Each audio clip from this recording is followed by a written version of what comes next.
அகிலம் நியூஸ் நேயர்களுக்கு வணக்கம். இன்று இரவு நேர பிரதான செய்திகள். முதலில் தலைப்புச் செய்திகள். கோர விபத்தில் நடந்தது என்ன? நேரில் பார்த்தவர்களின் அதிர்ச்சி தகவல். நாடளாவிய ரீதியில் நூற்றுக்கணக்கானோர் கைது. கொழும்பு துறைமுக ஊழியர்களின் திடீர் பணி புறக்கணிப்பு, 300 மில்லியன் ரூபாய் நட்டம். தமிழர் இனப்படுகொலை நினைவு தூவி கனடிய தமிழர் பேரவை வெளியிட்டுள்ள கருத்து. யாழில் முள்ளிவாய்க்கால் கஞ்சி வழங்கும் நிகழ்வு. யாழில் மாணவனை மூர்க்கத்தனமாக தாக்கிய தனியார் கல்வி நிலைய ஆசிரியருக்கு நேர்ந்த கதி. திடீரென சடுதியாக அதிகரித்த மரக்கறியின் விலை. ஆயிரக்கணக்கான பயணிகளுடன் கொழும்பை வந்தடைந்த அதிசொகுசு கப்பல். தொடர்வன விரிவான செய்திகள். கொத்மலையில் நேற்று சம்பவித்த கோர விபத்தில் 22 உயிர்கள் காவு கொள்ளப்பட்ட நிலையில் அது ஒட்டுமொத்த நாட்டு மக்களையும் உலுக்கிய விபத்தாக மாறியுள்ளது. இந்நிலையில் விபத்தின் போது உயிரிழப்புகள் அதிகரிப்பதற்கு பலரின் பொறுப்பற்ற செயற்பாடே காரணம் என சம்பவத்தின் போது அங்கிருந்த மக்கள் ஆதங்கம் வெளியிட்டுள்ளனர். விபத்து தொடர்பில் போலீசார் மற்றும் ஆம்புலன்ஸ் சேவைக்கு உடனடியாக அறிவிக்கப்பட்ட போதும் பல மணி நேரம் கடந்த நிலையிலே அவர்கள் சம்பவ இடத்திற்கு வந்ததாக அவர்கள் குறிப்பிட்டுள்ளனர். சமூக வலைதளங்களில் தற்போது அதிகம் பகிரப்படும் காட்சிகள் விபத்து ஏற்பட்டு பலர் பேருந்திலிருந்து அகற்றப்பட்ட பின்னர் கூடிய மக்கள் கூட்டமாகும். இறுதி கட்டத்திலேயே போலீசார் உட்பட பலர் சம்பவ இடத்துக்கு வந்தனர். தகவல் கொடுத்தவுடன் விரைந்து செயற்பட்டிருந்தால் உயிரிழப்புகளை குறைத்திருக்க முடியும். அதிகாலை வேளையில் பேருந்து கவர்ந்து வீழ்வதை கண்ட சிலர் அபாய குரல் எழுப்பிய நிலையில் அந்த பகுதியில் உள்ள மக்கள் மீட்பு பணியில் ஈடுபட்டுள்ளனர். அந்த பகுதி இளைஞர்கள் விரைந்து செயற்பட்டு குழந்தைகளை முதலில் காப்பாற்றியுள்ளனர். இதன்போது காயப்பட்ட நபர்களும் இரத்தம் தோய்ந்த நிலையிலும் பலரை மீட்கும் முயற்சியில் ஈடுபட்டுள்ளனர். குறித்த பேருந்தில் 70க்கும் மேற்பட்டவர்கள் பயணித்ததாக தெரிவிக்கப்படுகிறது. பலர் முழுமையாக மீட்பு பணி நிறைவடையும் வரை அங்கிருந்து தமது கடமைகளை செய்துள்ளனர். பல இளைஞர்கள் உணவு மற்றும் தண்ணீர் கூட அருந்தவில்லை என அங்கிருந்தவர்கள் தெரிவித்துள்ளனர். சில உடல்கள் சிதறுண்ட நிலையில் அவற்றினை பலர் கைகளால் அள்ளிச் செல்லும் காட்சிகள் கடும் வேதனை ஏற்படுத்தியதாகவும் குறிப்பிட்டுள்ளனர். எனினும் இறுதிக்கட்டத்தில் பலர் அங்கு கூடிய நிலையில் பிரபலம் தேடிக்கொள்ளும் வகையில் செயற்பட்டதாகவும் மீட்பு பணிகளில் ஈடுபட்ட கிராம மக்கள் ஆதங்கம் வெளியிட்டுள்ளனர். விபத்து ஏற்பட்ட பகுதியில் வைத்தியசாலையில் அடிப்படை வசதிகள் இல்லை.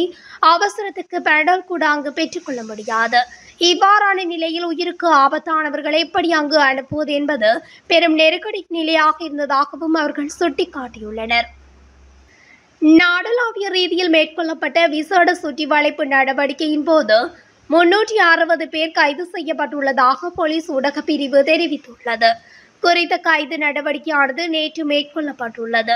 இதன்போது குறித்த சந்தேக நபர்கள் போதைப் பொருட்களுடன் கைது செய்யப்பட்டுள்ளதாக தெரிவிக்கப்படுகின்றது. அதன்படி ஹெரோயின் போதைப் பொருளுடன் 114 பேரும், ஐஸ் போதைப் பொருளுடன் 141 பேரும், கஞ்சா போதைப் பொருளுடன் 100 பேரும், கஞ்சா செடிகளுடன் 5 பேரும் போலீசாரால் கைது செய்யப்பட்டுள்ளனர். இந்த விசேட சுற்றி வளைப்பு நடவடிக்கையின் போது 204 கிராம் 696 மில்லிகிராம் ஹெரோயின் போதைப் பொருளும், 162 கிராம் 130 மில்லிகிராம் ஐஸ் போதைப் பொருளும், 6 கிலோ 933 கிராம் 474 மில்லிகிராம் கஞ்சா போதைப் பொருளும், 31,454 கஞ்சா செடிகளும் போலீசாரால் கைப்பற்றப்பட்டதாக போலீஸ் ஊடகப் பிரிவு மேலும் தெரிவித்துள்ளது. கொழும்பு துறைமுகத்தின் ஜெயா கொள்கலன் முனையம் மற்றும் கிழக்கு கொள்கலன் முனையங்களில் நேற்றிரவு ஊழியர்கள் மேற்கொண்ட 4 மணி நேர பணி புறக்கணிப்பால் குறைந்தது 300 மில்லியன் ரூபாய் இழப்பு ஏற்பட்டுள்ளதாக தெரிவிக்கப்பட்டுள்ளது. இலங்கை துறைமுக அதிகார சபையின் தரப்புகள் இதனை தெரிவித்துள்ளன. விசாக பூரணை தின விடுமுறை நாட்களுடன் இணைந்து மே 12 மற்றும் 13 ஆகிய திகதிகளில் பணிபுரிந்த அத்தியாவசிய ஊழியர்களுக்கு வழங்கப்படும் ஊக்கத்தொகையை குறைப்பதற்கு துறைமுக அதிகார சபை எடுத்த சர்ச்சைக்குரிய முடிவை அடுத்து இந்த பணி புறக்கணிப்பு மேற்கொள்ளப்பட்டது. நேற்றிரவு 8 மணிக்கு ஆரம்பித்து நள்ளிரவு வரை இந்த பணி புறக்கணிப்பு தொடர்ந்தது. எனினும் முறைப்படி கூடுதல் நேர கொடுப்பனவுகள் வழங்கப்படும் என்று நிர்வாகம் தெரிவித்ததை அடுத்து இன்று அதிகாலை 12:30 மணியளவில் தொழிலாளர்கள் மீண்டும் பணிகளை ஆரம்பித்தனர். ஏப்ரல் 12ஆம் தேதி பூரணை தினத்தன்று செய்யப்படும் பணிகளுக்கான கூடுதல் நேர கொடுப்பனவுகளை 10,000 ரூபாவாகவும் அடுத்த நாள் கொடுப்பனவை 5,000 ரூபாவாகவும் குறைப்பதென்று முன்னதாக துறைமுக நிர்வாகம் முடிவெடுத்திருந்தது. தமிழர் இனப்படுகொலை நினைவு தூவி நீதிக்கும் உண்மைக்கும் தமிழர்கள் மேற்கொள்ளும் தொடர்ச்சியான பயணத்தின் உறுதியான அடையாளமாக அமைந்துள்ளது என கனேடிய தமிழர் பேரவை தெரிவித்துள்ளது. அறிக்கையொன்றை வெளியிட்டு கனேடிய தமிழர் பேரவை இதனை தெரிவித்துள்ளது. பிரம்டனில் தமிழர் இனப்படுகொலை நினைவு சின்னம் திறக்கப்பட்ட வரலாற்று நிகழ்வு இடம்பெற்றிருந்தது. இலங்கையின் யுத்தத்தில் உயிரிழந்த பல்லாயிரக்கணக்கான தமிழீழ மக்களின் நினைவாக அமைக்கப்பட்டுள்ள இந்த நினைவாலயத்தை கனேடிய தமிழர் பேரவை ஆதரிக்கின்றது. உலகம் முழுவதும் தமிழர்களுக்கான நினைவேந்தலின் மாதமாக அமைந்துள்ள மே மாதத்தை முன்னிட்டு இந்த நினைவு சின்னம் நீதிக்கும் உண்மைக்கும் தமிழர்கள் மேற்கொள்ளும் தொடர்ச்சியான பயணத்தின் உறுதியான அடையாளமாக அமைந்துள்ளது. இந்த வரலாற்று சம்பவத்தை சாத்தியமாக்கிய பிரம்டன் நகர சபைக்கும் மேயர் பேட்ரிக் பிரவுன் அவர்களுக்கும் அனைத்து ஏற்பாட்டாளர்கள் மற்றும் நன்கொடைதாரர்களுக்கும் கனேடிய தமிழர் பேரவை மனமார்ந்த நன்றியை தெரிவித்துக் கொள்கின்றது என தெரிவித்துள்ளது. முள்ளிவாய்க்கால் கஞ்சி வழங்கும் நிகழ்வு இன்றைய தினம் யாழ் பல்கலைக்கழக மாணவர்களால் முன்னெடுக்கப்பட்டுள்ளது. வரலாற்றினை அடுத்த தலைமுறைக்கு எடுத்து செல்லும் நோக்கில் இந்த உப்பில்லாத முள்ளிவாய்க்கால் கஞ்சியானது யாழ் வல்வெட்டித்துறை பகுதியில் காய்ச்சி வழங்கப்பட்டது. முள்ளிவாய்க்கால் நினைவேந்தல் வாரத்தில் தமிழர் தாயகமெங்கும் முள்ளிவாய்க்கால் கஞ்சியை தயாரித்து வழங்கும் செயற்பாட்டில் யாழ் பல்கலைக்கழக மாணவர்கள் ஈடுபட உள்ளனர். அத்துடன் எதிர்வரும் புதன்கிழமை 14ஆம் தேதி யாழ்ப்பாண பல்கலைக்கழக கட்டிட தொகுதியில் மாபெரும் இரத்த தான நிகழ்வு ஒன்றினையும் பல்கலைக்கழக மாணவர்கள் ஏற்பாடு செய்துள்ளனர். மேலும் முள்ளிவாய்க்கால் மண்ணில் மக்கள் அனுபவித்த துயரங்களை எடுத்துக்காட்டும் முகமாக பல்கலைக்கழக வளாகத்தில் முள்ளிவாய்க்கால் கண்காட்சி ஒன்றினையும் பல்கலைக்கழக மாணவர்கள் ஏற்பாடு செய்துள்ளனர். தமிழ் தேசிய மக்கள் முன்னணியினால் தையிட்டி விகாரை முன்பாக முள்ளிவாய்க்கால் கஞ்சி இன்று வழங்கப்பட்டது. மாணவனை தாக்கிய குற்றச்சாட்டில் கடந்த வெள்ளிக்கிழமை கைது செய்யப்பட்ட ஆசிரியரை விளக்கமறியல் வைக்குமாறு மெல்லாகம் நீதவான் நீதிமன்றம் உத்தரவு பிறப்பித்துள்ளது. வட்டுக்கோட்டை சித்தங்கடி பகுதியில் தனியார் கல்வி நிறுவனம் ஒன்றில் வகுப்புக்கு வருகை தரும் மாணவன் ஒருவர் பட்டப்பெயர் கூறி அழைத்ததாக தெரிவித்து மாணவரை ஆசிரியர் வகுப்பு வேளையில் அடித்து தாக்கியுள்ளார். இந்த நிலையில் மாணவனின் பெற்றோர் வட்டுக்கோட்டை போலீஸ் நிலையத்தில் செய்த முறைப்பாட்டுக்கமைய ஆசிரியர் கைது செய்யப்பட்டு மெல்லாகம் நீதவான் நீதிமன்றத்தில் முற்படுத்தப்பட்டார்.